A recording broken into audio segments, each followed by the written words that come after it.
సుదీర్ఘంగా వివిధ ప్రణాళికలని మన ముందుంచున్నారు. ఈరోజు ముఖ్యంగా మన ఉద్దేశం పర్స్పెక్టివ్ అంటే స్థితిగతులు, భవిష్యత్తు, నా ఇండస్ట్రీ మరియు నా కామర్స్. అదేవిధంగా ప్రతిదానికి ఒక ప్రణాళికాబద్ధంగా అభివృద్ధి ఉంటేనే దాని యొక్క మూలాంకానికి ఒక అర్థం పరమార్థం ఉంటున్నట్టుగానే ఈరోజు మనం 2040కి అంటే 20 సంవత్సరాల్లో నా విజన్ పాలసీ ఏముండాలి అనేది వ్యూహరచన చేస్తూ వివిధ అంశాల్లో ముందుకు వెళ్లాల్సిన అవసరం ఉంది. ఒక విషయం ముఖ్యంగా ఆలోచించాల్సింది ఏమంటే, సుధీర్ గారు 2 సార్లు వకాణించినారు. తెలంగాణలో ఇండస్ట్రియలైజేషన్ టచ్ లేదు. అదేవిధంగా వడ్డించేవాడు మా దగ్గర లేడు కాబట్టి మధ్యలో కూర్చున్నా నాకు దొరకటం లేదు. These are the 2 different dimensions లో వీఆర్ సఫర్ ఫర్ 60 years. దీన్ని ఒకదానికి మనం అధిగమించినామో మనది, మన ప్రభుత్వం, మా వాళ్ళే మమ్మల్ని ఏలుకోవాలి. దానికోసంలో ఫస్ట్ స్టెప్ మనకి ముందుకు వచ్చేసింది. We are win and it is our government. ఇంకోటి ఏమంటే, చాలా సంవత్సరాలుగా ఒక మీమాంస వచ్చింది, మాది మీది అనేది కాదండి, మనంతా భారతదేశ పౌరులమే కదా, ఎందుకు ఈ విధంగా భాషా ద్వేషాలు తీసుకొస్తున్నారు అనేది చాలా విషయాల్లో అన్న మాటలకి సుధీర్ గారు ఒక విషయం చెప్పున్నారు. సార్, 1000 పారిశ్రామికవేత్తలు ఉన్నప్పుడు కేవలం 150 మాత్రమే తెలంగాణ లోకల్కి వచ్చినాయి, మిగతా వాళ్ళందరూ అవి తీసుకెళ్లిపోయినారు. రిజర్వేషన్ పాలసీ లేదా మాకు దూరంగా ఉంచినారా అనేసి. అదే ఈ మన తెలంగాణ ఆకాంక్షకి మూల బీజం. అదేవిధంగా గత అనుకుని మాది మాకు వచ్చింది, నష్టం అయిపోయింది. కానీ ఒకటి, మనం ఈరోజు నష్ట నివారణ చర్యలు ఒకటి తీసుకోవాలి. తెలంగాణలో పురోగతి ఏ విధంగా చేసుకోవాలి, అదేవిధంగా ప్రతి ఫ్యామిలీలో ముఖ్యంగా వాళ్ళు లివింగ్ కండిషన్స్ పెంచుకోవాలి. లివింగ్ కండిషన్స్ పెంచుకోవాలంటే ఆర్థిక సమతుల్యత ఉండాలి, ఆర్థికంగా నిలదొక్కోవాలి. ఈరోజు తెలంగాణ సంస్కృతి చూసినట్టయితే వర్షాధార ప్రాంతంగా ఉన్నది కాబట్టి 3 నెలలు వంట, మిగతా 6 నెలలు వంట లేదు కాబట్టి ఆ రోజుల్లో మనము ప్రపంచానికి, దేశానికి చేతి వృత్తుల ద్వారా వివిధ యుటిలిటీని మనం చేయడం జరిగింది. దాని యుటిలిటీని రూపాంతరం చేయడం జరిగింది. ముందు తట్టాబుట్టా తీసుకునేటప్పుడు అంత ప్లాస్టిక్మై అయిపోయింది. బట్ అట్లాంటి వాళ్ళు ఎవరైతే అన్ఎంప్లాయిడ్ జనరేట్ అయిపోయిందో, ఎంప్లాయ్మెంట్ నుంచి అన్ఎంప్లాయ్మెంట్ వెళ్ళింది. వృత్తి విద్యలో ఈరోజు కార్పెంటరీ అనేది ఎంత పెద్ద ఎంటెక్ తీసుకొచ్చి మీరు కార్పెంటర్ ఒక కర్ర మొక్క కట్ చేసి మీరు సరి చేయమంటే చేయలేడు. అది తరతరాల్లో వచ్చిన దానికి మనం ఒక ఫుల్ స్టాప్ పెట్టేసి ఉన్నాము. ఇదే తెలంగాణ ఉద్యమంలో అంటే చర్మాంకాల్లో నేను సుధీర్ రెడ్డి గారితో వచ్చినప్పుడు ఆంధ్రజ్యోతి వాళ్ళు ఒక పెద్ద చర్చా కార్యక్రమం చేసి ఉన్నారు. మీ తెలంగాణ వస్తే మీరేం చేస్తారు, చార్మినార్ను కూలగొడతారా అనేసి. అదేవిధంగా ఆ రోజు మేము ఖచ్చితంగా చెప్పడం జరిగింది, ఏకగవాక్ష ఉద్యమంలో ఈ రోజు మీరు ఏ విధంగా మమ్మల్ని సతాయించేసి సంవత్సరాల తరపున మాకు ఇవ్వరో, మా పాలసీలో మేమే రాజులం, అదే ప్రజాస్వామ్యంలో ప్రజలు మాత్రమే రాజులు అనే ముఖ్య ఉద్దేశంతో మేము అనడం జరిగింది. అదేవిధంగా ఈరోజు తెలంగాణ ప్రభుత్వం ఏకగవాక్ష పద్ధతిలో అకౌంటబిలిటీ ఇచ్చేసి ఎవరైతే ఆఫీసర్స్ చేయరో వాళ్ళ మీద పెనాల్టీ క్లాజెస్ కూడా పెట్టడం జరిగింది. అదేవిధంగా తెలంగాణలో ఎవరైతే మీరు చేయాలనుకుంటున్నారో నియమ నిబంధనలకు అనుసరించి మీరు చేయాలని ఒక మాట చెప్పున్నారు. కాబట్టి నియమ నిబంధనలు అంటే ఏంటి అనేది మనకు తెలియాలి కదా. కాబట్టి ఈ రోజు పారిశ్రామిక విధానంలో నియమ నిబంధనల్ని ప్రస్ఫుటంగా ప్రతి దగ్గర మనకి ఎక్కాల పుస్తకాలు ఎట్లా దొరుకుతాయి ఆ విధంగా ప్రభుత్వం అందరికీ చేర్చే బాధ్యత ప్రభుత్వం మీద ఉంటుంది. కాబట్టి ప్రతి పంచాయతీలో ఈ ఇండస్ట్రియల్ పాలసీస్ కానీ, ఇండస్ట్రియల్ నియమ నిబంధనలు కానీ ఏ విధంగా చేయాలి అనేది అందరికీ వీఆర్ఓ ద్వారా లేదా వీడియో ద్వారా అందరికీ చేయాల్సిన బాధ్యత మన గవర్నమెంట్ మీద ఉంది. ముఖ్యంగా ఈరోజు మీరు చూస్తుంటే ఎవరినైనా అడగండి సార్, ఈవెన్ ఆటో వాళ్ళని అడిగినా, ఇండస్ట్రీ పాలసీ తీసుకున్నా, విధంగా ఇన్ఫ్రాస్ట్రక్చర్ తీసుకున్నా కూడా సార్ వ్యాపారం చాలా దెబ్బతినేసిందండి, మాకు తెలియటం లేదు, ఆంధ్రప్రదేశ్ వచ్చినాక నాకు ఇబ్బంది అయిపోయింది, ఒక నిరాశ నిస్పృతిలో ఉన్నారు.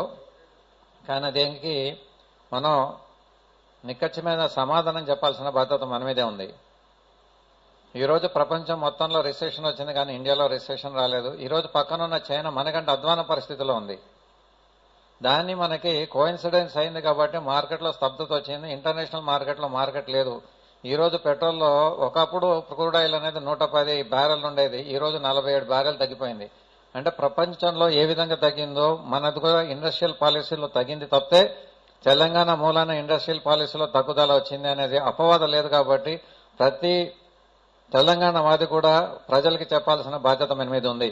అదేవిధంగా ప్రభుత్వం కూడా మనం ఏ కోణం నుంచి వర్క్ చేస్తున్నామో ఏ విధంగా చేయాలి అనే బాధ్యతాయుతంగా ప్రభుత్వం వెలగాలి. ఒక విషయం చెప్పాలేమంటే ఈరోజు ఒక ఇండస్ట్రీస్ మన దగ్గర వచ్చినప్పుడు ట్యాక్స్ విధానం మీద, అదేవిధంగా రాయితీల మీద, అదేవిధంగా ఆర్థిక వనరుల మీద, అదేవిధంగా మానవ వనరుల మీద ఒక ఇండస్ట్రీ కానీ దాని భవితవ్యం కానీ ఆధారపడి ఉంటుంది.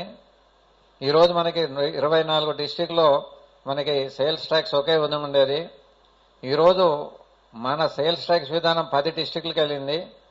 మిగతా 13 డిస్టిక్లకు వెళ్ళాలన్నప్పుడు మనం సిఎస్టీ 2% తర్వాత సేల్స్ ట్యాక్స్ కట్టాలి. కాబట్టి అక్కడ 2% పెరిగిపోయి మన ఇండస్ట్రీస్లో పాలసీలో ప్రైజింగ్ అనేది వేరియేషన్ వస్తుంది. కాబట్టి దాన్ని మొదట్లో స్టార్టప్ స్టేట్లో మనం ఉన్నాం కాబట్టి ఏ విధంగా అయితే మన పక్క రాష్ట్రాలు సార్ మనకు కొంచెం చేయుతనియాలి, ఆర్థిక వనరులు ఇవ్వాలి అనే దానికి మన ప్రభుత్వం కూడా ముందుకెళ్లేసి ఎక్కడైతే మనం సిఎస్టీ 2% ఎక్కువ ఇవ్వాల్సి వస్తుందో దాన్ని సబ్సైడ్ చేస్తూ వాళ్ళ సేల్స్ ట్యాక్స్ మన నైబర్లో కూడా మనం 5 స్టేట్లు ఉన్నాయి కాబట్టి వాళ్ళ నైబర్ స్టేట్ కి ఈక్వలెంట్ చేయాలి. ఫర్ ఎగ్జాంపుల్ ఈ రోజు 14.5% వాళ్ళకి ఇస్తే 2% సిఎస్టీని సాధారణంగా అయితే 2% సిఎస్టీని 5 సంవత్సరాల నుంచి 0 లెవెల్ చేయాలనుకున్నారు కానీ చేయలేదు. ఈ రోజు జీఎస్టీ గాని వచ్చినప్పుడు మాత్రం ఈక్వేషన్ అవుతుంది. కాబట్టి అప్పుడు మన తెలంగాణ పరిశ్రమలకు కానీ పక్క పరిశ్రమలు కానీ వ్యత్యాసం ఉండదని నేను భావిస్తున్నాను. అప్పుడు వచ్చే వరకు మాత్రం మన ఏ విధంగా అయితే 2% వేరియేషన్ ఉందో ఆ 2% మన తెలంగాణ గవర్నమెంట్ కానీ అబ్జర్వ్ చేస్తే వాళ్ళకి మనం మార్కెటింగ్ చేసుకోవడానికి కూడా వెసులుబాటు ఉంటుంది. కాబట్టి ఇండస్ట్రీలకు అట్లాంటి వెసులుబాటు చేయాల్సి వస్తుంది. అదేవిధంగా ఇండస్ట్రియల్ పాలసీస్ లో ఈరోజు మైక్రో ఇండస్ట్రీస్ కి అసలు ఎపెక్స్ లో ఉండేది మైక్రో ఇండస్ట్రీస్. ఆర్థిక మాంద్యంలో కానీ మానవ వనరులు కానీ అత్యధికంగా మనుషుల్ని అబ్జర్వ్ చేసుకుని వాళ్ళ జీవిక భృత్యాలను చేసే మైక్రో ఇండస్ట్రీస్ ని గత 60 సంవత్సరాలుగా ప్రభుత్వం ఉపేక్షించింది. కాబట్టి వాళ్ళకి ఇంటిగ్రేటెడ్ ఇండస్ట్రియల్ కారిడార్స్ ఎక్కడుందో వాళ్ళది కూడా ఒకటి ఇవ్వాలి. అదేవిధంగా ఇంటిగ్రేటెడ్ ఎడ్యుకేషన్ ఇన్స్టిట్యూషన్స్ కూడా మనం పెట్టుకోవాల్సి వస్తుంది.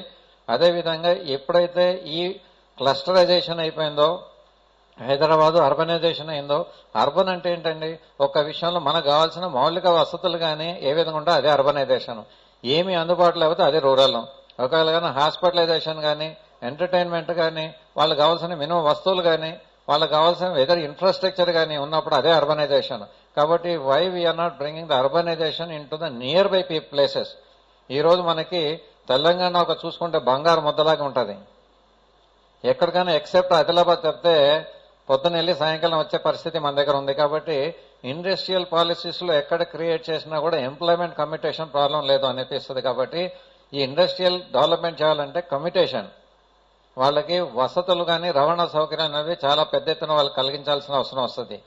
ఈ రోజు మెట్రో వచ్చినా కూడా మెట్రో అనేది కేవలం సెంటర్ సిటీకి మాత్రం పరిమితం అయింది. కానీ ఈ రోజు వరంగల్ నుంచి కానీ మహబూబ్ నగర్ నుంచి కానీ కామారెడ్డి నుంచి కానీ మహబూబ్ ఎక్కడి నుంచి రావాలన్నా కూడా 100 కిలోమీటర్లు కానీ 45 నిమిషాల్లో కానీ వాళ్ళ సిటీకి కానీ దగ్గర ఉన్న ఇండస్ట్రియల్ లొకేషన్స్ కానీ చేరితే వాళ్ళు మన మీద ఆధారపడి ఉండరు. కాబట్టి దీనికి transport system multiport transport system కానీ పబ్లిక్ ట్రాన్స్పోర్ట్ సిస్టమ్ కానీ ఇండస్ట్రియల్కి లింక్ చేస్తూ వేయాల్సిన బాధ్యత ఉంటుంది. కాబట్టి మన తెలంగాణ విజన్ 2040లో 100%గా ఇవన్నీ కూలంకుషంగా ఆలోచించుకొని చర్చగా తీసుకొని వాటన్నిటి ఇంటిగ్రేట్ చేసుకోవాల్సిన బాధ్యత వస్తుంది. అదేవిధంగా ఈరోజు ఇంజనీరింగ్ కాలేజీలో వ్యవస్థ వచ్చినారు కాబట్టి ఒక స్టెప్ ముందుకెళ్లాలనుకుంటున్నాను. ఆ విషయంలో తెలంగాణలో కానీ ఆంధ్రప్రదేశ్లో కానీ రాకముందే ఇంజనీరింగ్ కాలేజ్ కాన్సెప్ట్ అనేది చైనాలో చాలా ప్రైవేట్ ఇంజనీరింగ్ కాలేజీలు ఉండినాయి. అదేవిధంగా కర్ణాటకలో ఇంజనీరింగ్ కాలేజెస్ ఉండినాయి. ఆ ఇంజనీరింగ్ కాలేజీలో వలసలు చాలా వెళ్ళిపోవడం వలన వాళ్ళకి డొనేషన్ వాళ్ళకి వెళ్ళమూలని వలన ఆ డొనేషన్ అక్కడ కట్టే వల్ల నాకే వస్తుందనే ఉద్దేశంతో ఇక్కడ పెట్టడం జరిగింది. కానీ అక్కడ స్టాండర్డ్స్ మాత్రం మనం చేసుకోలేకపోవడం వలన ఈ రోజు ఇంజనీరింగ్ కాలేజీలో చదివిన విద్యార్థి ఇంజనీరా అనేసి ఆయన క్వశ్చన్ చేసుకుంటే ఆయనంతా నేను ఇంజనీరా అని క్వశ్చన్ చేసుకున్నప్పుడు నేను ఇంజనీర్ నానా కానా అనేసి సంశయంలో పడాల్సిన పరిస్థితి వచ్చేసింది. కాబట్టి ఈ రోజు మన ఇండస్ట్రియల్ ఇంజనీరింగ్ కాలేజీలు తగ్గించాల్సిన అవసరం లేదు.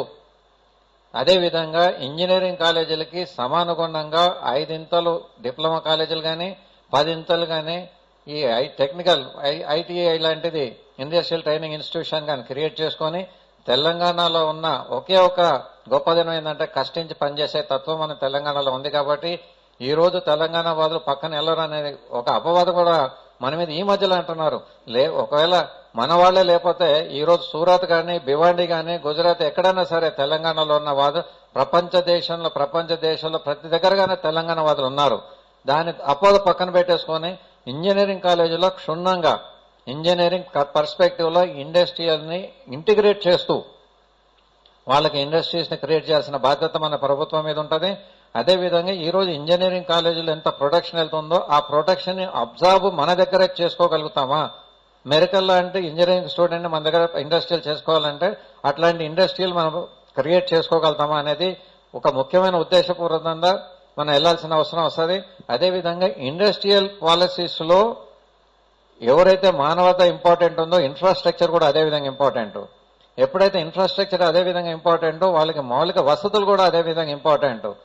ఈ రోజు లైసెన్సెస్ మాత్రం మనం ఇస్తున్నాం కానీ మౌలిక వసతుల విషయంలో మనం ఇంకా ఇంతవరకు ఇవ్వలేదు. ఈ రోజు చైనాలో తయారు చేసిన ఒక ప్లాస్టిక్ వస్తువు 10 రూపాయలది ఈ రోజు మనం అమ్ముతున్నామంటే ట్రాన్స్పోర్టేషన్ ఇంక్లూడ్ అయ్యి నేను 10 రూపాయలకు అమ్ముకుంటే ఈ రోజు నేను మ్యానుఫ్యాక్చర్ చేయాలంటే 15 రూపాయల కంటే ఎక్కువ అవటం లేదు. ఈ రోజు పాలిథిన్ బ్యాగ్ ఒకటి మరి తీసుకుంటే 50 పైసలకి నేను ఇస్తున్నానా? ఇవ్వలేకపోతున్నాను. అదే 2 రూపాయలకి ఒక వస్తువు పాలిథిన్ బ్యాగ్ లో సీల్ అయిపోయి చైనా నుంచి మన దగ్గరకు వస్తుంది. వాళ్ళతో మనం ఏ విధంగా కాంపిటీషన్ చేయగలుగుతాము?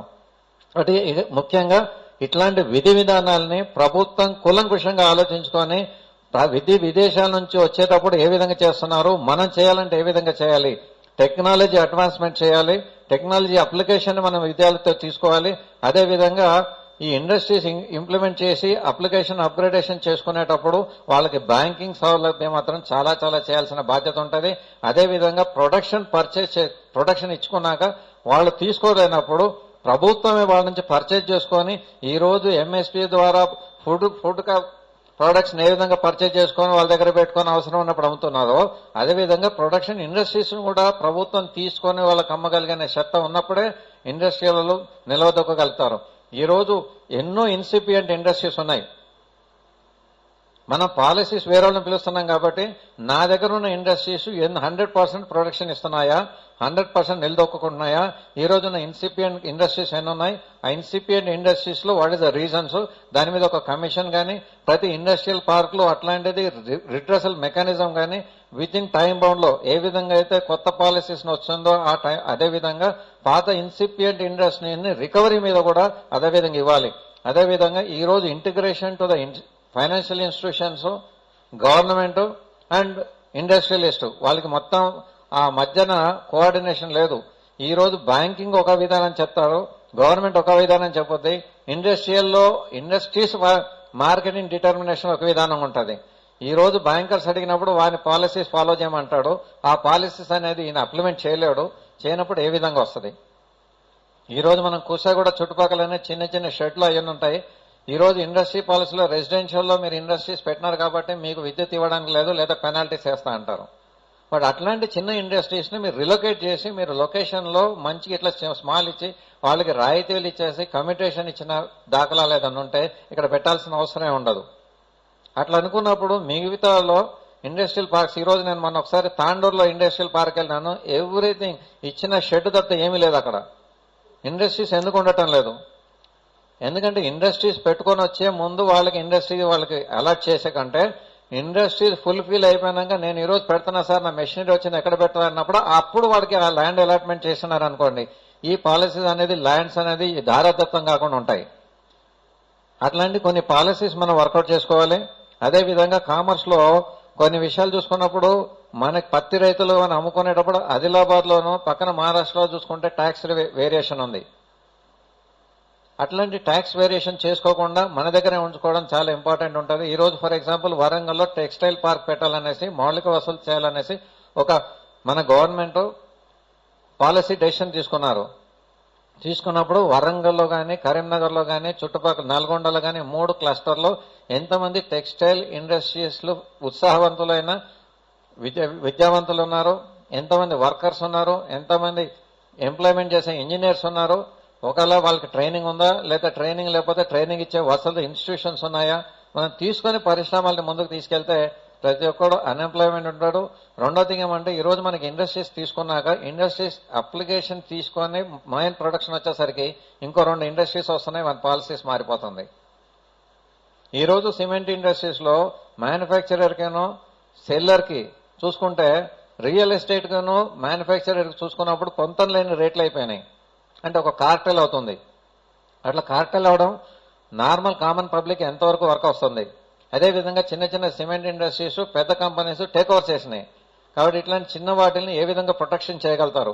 ఇట్లాంటి వాటిల్లో కొన్ని మనకి 100% ఒక పాలసీ విధానం మాత్రం మనకు ఉండకపోతే చాలా ఇబ్బంది అవుతుంది. ఒక విషయంలో ఇంకొక ఈ మధ్యలో చర్చలో ఏమంటే మనకి 24 డిస్టిక్లు ఉన్న ఎర్స్వైల్ కాంగ్రెస్ ఆంధ్రప్రదేశ్ 10 డిస్టిక్లు ఉన్న తెలంగాణ అయిపోయింది కదా, మరి 13 డిస్టిక్లో మన సేల్ ఒకసారి డౌన్ అయిపోయింది కదా అనేది కూడా ఒక మీమాంస నడుస్తుంది. అదేవిధంగా ఎక్కడైతే 10 డిస్టిక్ ఇక్కడ హెడ్ క్వార్టర్స్ ఉండేసి మొత్తం ఆంధ్రలో ఉన్న 24 డిస్టిక్లకి సప్లై చేసేవి ఇమీడియట్ గా కొన్ని హెడ్ క్వార్టర్స్ అనేది ఆంధ్రాలో వెళ్ళిపోయినాయి. అదేవిధంగా ఆంధ్రాలో వెళ్ళినప్పుడు 10 మనకి రెవెన్యూ అనేది ట్యాక్స్ రెవెన్యూ తగ్గిపోయింది. ట్యాక్స్ రెవెన్యూ తగ్గిపోయినప్పుడు ఆటోమేటిక్ గా మన ప్రొడక్షన్ తగ్గిపోద్ది. ట్యాక్స్ రెవెన్యూ ఎప్పుడు తగ్గుద్ది? మన ప్రొడక్షన్ సేల్ అయినప్పుడు ట్యాక్స్ రెవెన్యూ తగ్గుద్ది.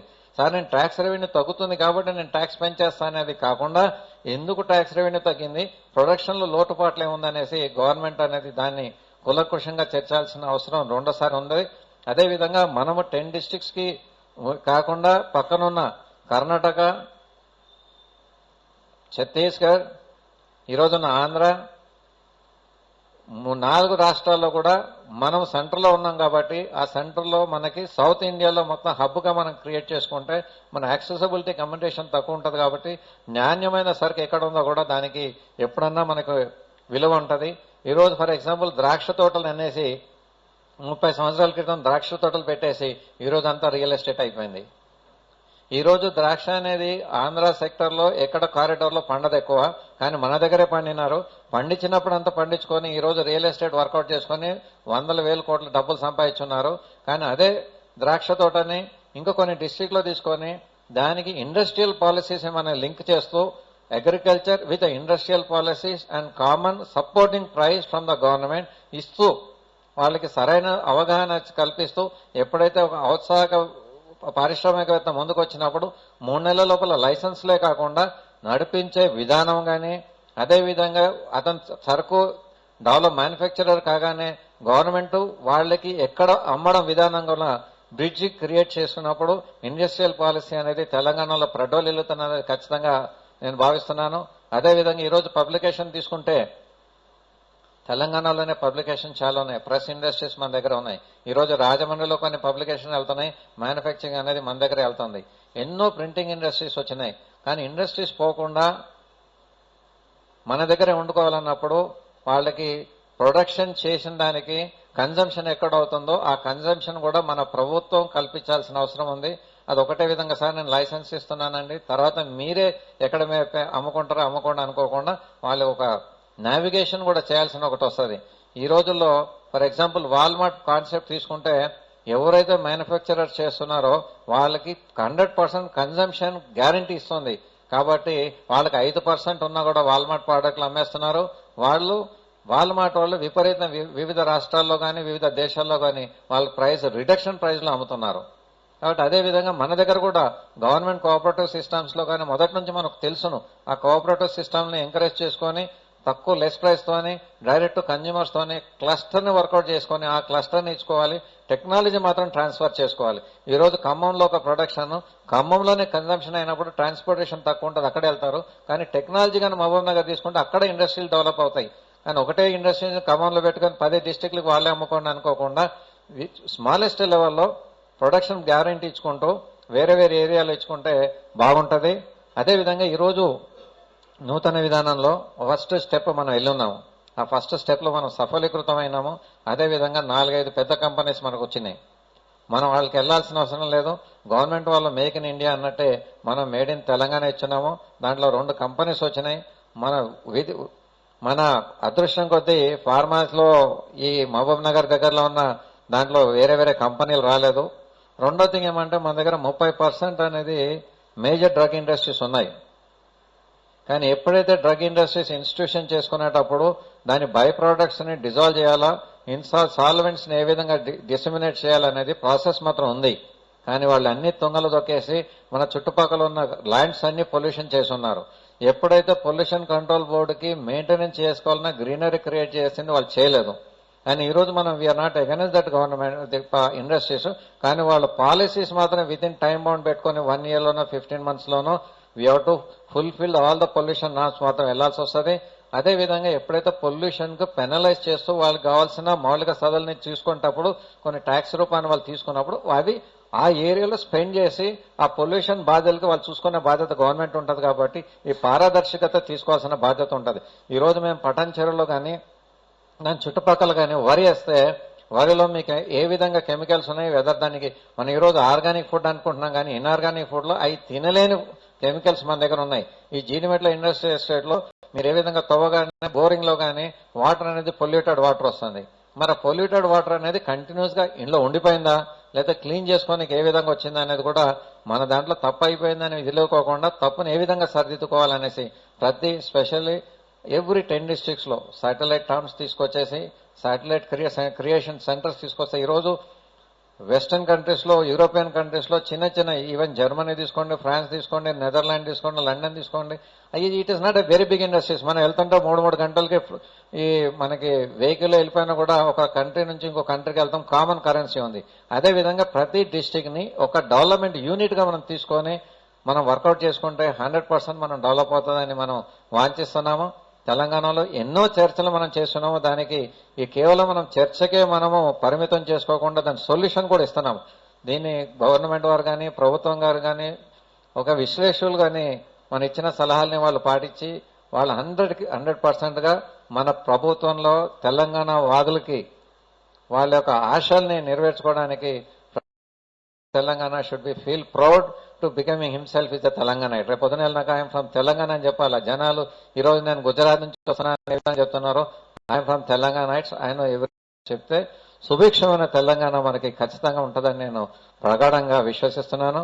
అదేవిధంగా ఈ అవకాశం ఇచ్చిన టీఆర్సీ, ఎందుకంటే నా మాతృ సంస్థ టీఆర్సీ మొదటి నుంచి కూడా, అదేవిధంగా 3వ చర్చకి నేను ఇదే వేదిక మీద నీకు ఇండస్ట్రియల్ పాలసీలు ఇవ్వడం జరిగింది. 3 చర్చలు తక్కువ 200 దాన్ని కూడా మళ్ళీ ఇదే దాంట్లో వచ్చినాను. ఇదే విధంగా నేను టీఆర్సీ ద్వారా కంటిన్యూస్ గా నేను మమేకంగా మనం పనిచేస్తూనే ఉంటాము.